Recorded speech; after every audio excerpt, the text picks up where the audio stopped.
Hello दोस्तों आज चर्चा करते हैं साइंस एंड टेक के एक ऐसे टॉपिक्स पर जिसकी चर्चा बहुत सालों से हो रही है, इवन 1991 से।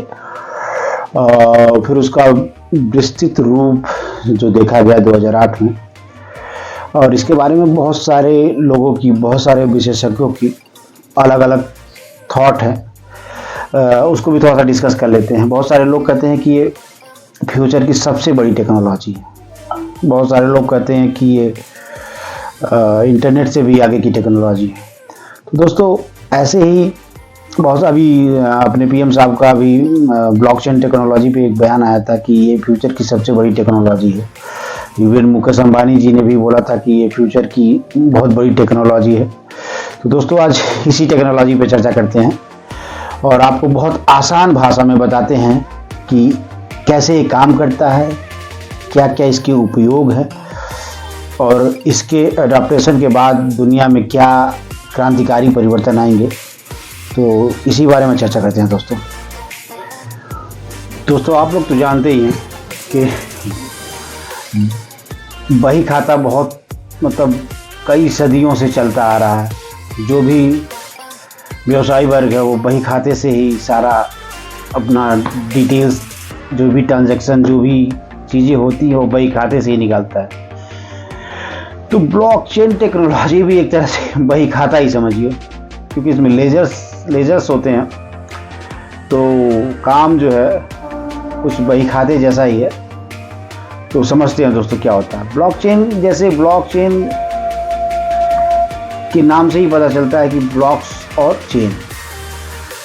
तो ये क्या होता है कि ये हजारों लाखों कंप्यूटर्स में एक सर्वर के थ्रू काम करते हैं, जिसमें एक छोटे छोटे ब्लॉक्स होते हैं। जो छोटा ब्लॉक अगले ब्लॉक में, सारी इन्फॉर्मेशन इन छोटे छोटे ब्लॉक्स में ही होती है।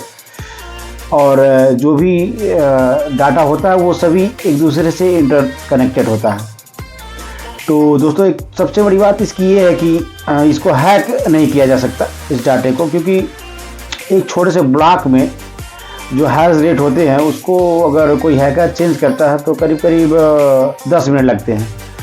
और अगर एक बिटकॉइन को हैक करना है तो उसमें करीब करीब 1 करोड़ ब्लॉक्स होते हैं। तो 1 करोड़ ब्लॉक्स को हैक करने में कम से कम 200 साल लगेंगे।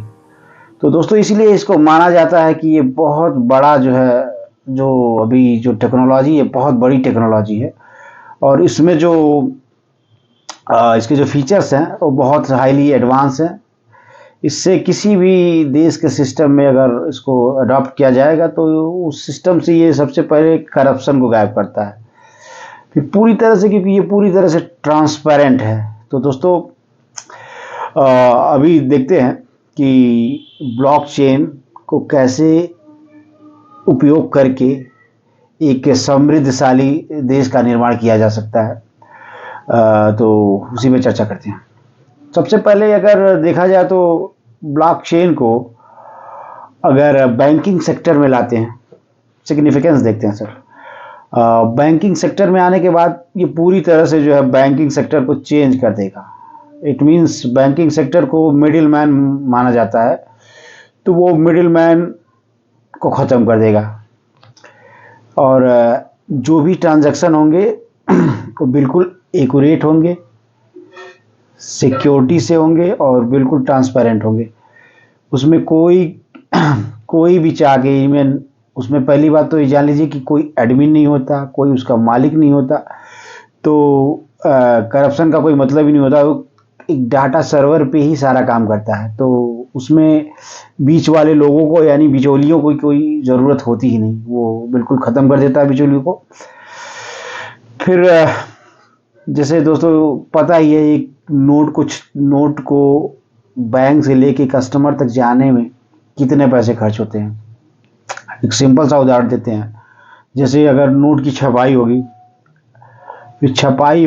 फिर वो ट्रांसपोर्ट होगी, उसमें सिक्योरिटी लगेंगी, ट्रांसपोर्ट होके अलग अलग बैंकों में जाएगा, वो फिर एटीएम्स में, मतलब बहुत सारे खर्चे होंगे। ये साल का मिलाएंगे तो खरबों रुपए के खर्चे हैं, जो एक छोटी सी ब्लॉकचेन टेक्नोलॉजी को अडॉप्ट करने के बाद ही खरबों रुपए बचाया जा सकता है। अगर दूसरी खूबी की बात करें दोस्तों, तो ये बिल्कुल डिसेंट्रलाइज सिस्टम में काम करता है। जैसे सेंट्रलाइज सिस्टम क्या होता है, जैसे सेंट्रलाइज सिस्टम आज के युग में जो भी हैं सरकारें हैं सेंट्रलाइज, बहुत सारे जो ऐप्स हैं जैसे हम फेसबुक, गूगल, इंस्टाग्राम, व्हाट्सएप इत्यादि जो चलाते हैं, ये सब सेंट्रलाइज है। इसमें जो मालिक है उसकी पूरी मोनोपोली चलती है। क्या करना है, क्या कब बंद करना है, वो वही कर डिसाइड करेगा, वही निर्धारित करेगा कि क्या किसको बैन करना है और किसको चालू रखना है। इवन ट्विटर का एक केस हम लोग देखे थे जब डोनाल्ड ट्रंप की आईडी को ब्लॉक कर दिया था। तो ये मोनोपोली है, क्योंकि मार्केट में इस तरह की चीज़ें है ही नहीं, ये लोग अपना पूरा मोनोपोली बना रखे हैं। तो ये इनकी अगेंस्ट जाके ये डिसेंट्रलाइज सिस्टम है, इसमें कोई एडमिन नहीं होता, कोई मालिक नहीं होता, ये अपने सर्वर पे ही काम करता है। तो एक बहुत बड़ा चेंजिंग आएगी डिसेंट्रलाइज सिस्टम में, डिसेंट्रलाइज फाइनेंस में, जिसको DeFi बोलते हैं, और वो टोटल बैंकिंग से ही रिलेटेड है।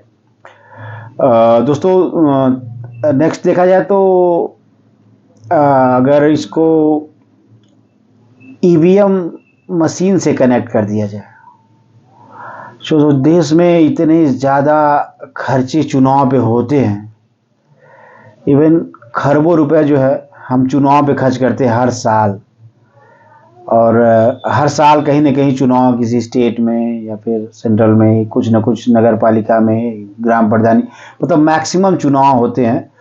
तो अगर हम ब्लॉकचेन पर ईवीएम को सेट करते हैं, एक तो बिल्कुल ट्रांसपेरेंट हो जाएगा और वो उसके सर्वर को कोई हैक नहीं कर पाएगा।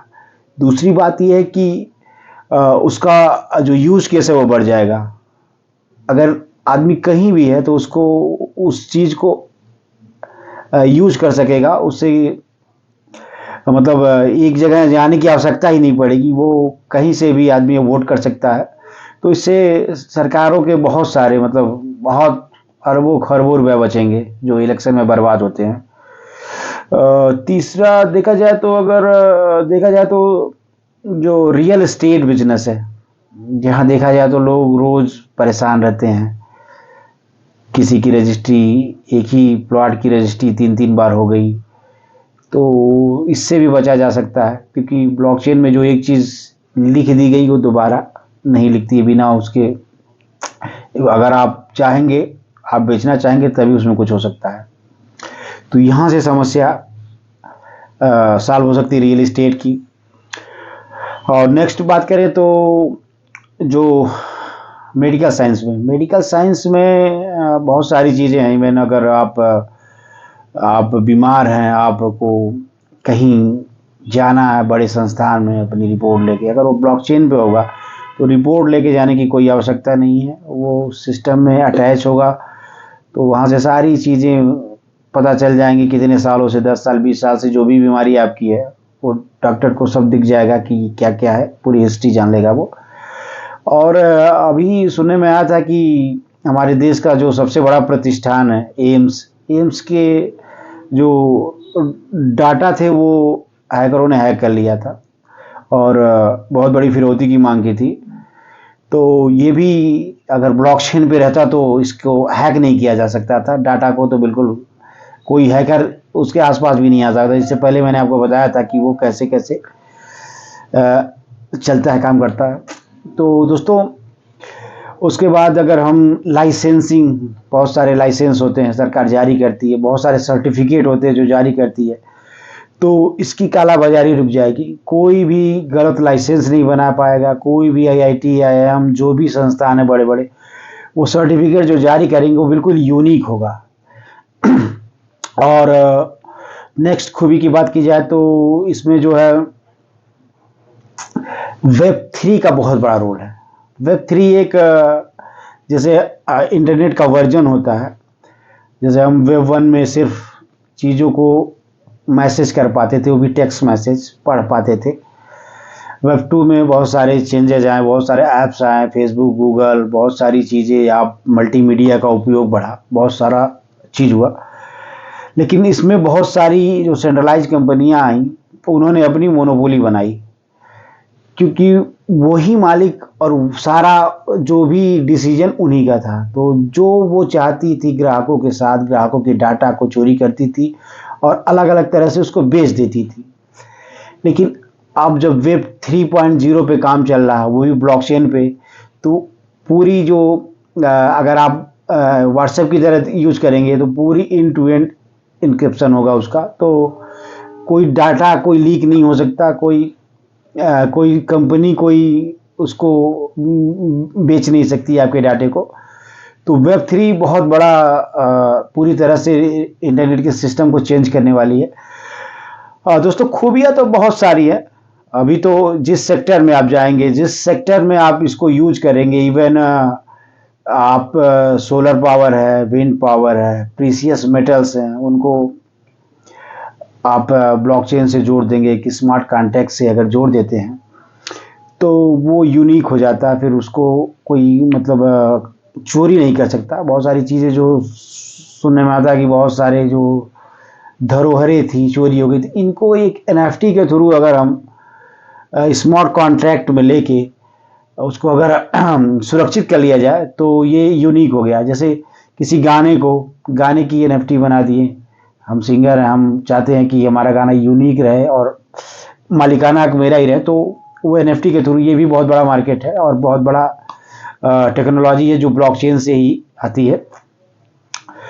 तो दोस्तों ब्लॉकचेन आई थिंक सभी का सलूशन कर सकता है। अभी तो टोकेनाइजेशन, बहुत बड़ा टोकेनाइजेशन हो सकता है, पूरे देश का टोकेनाइजेशन हो सकता है।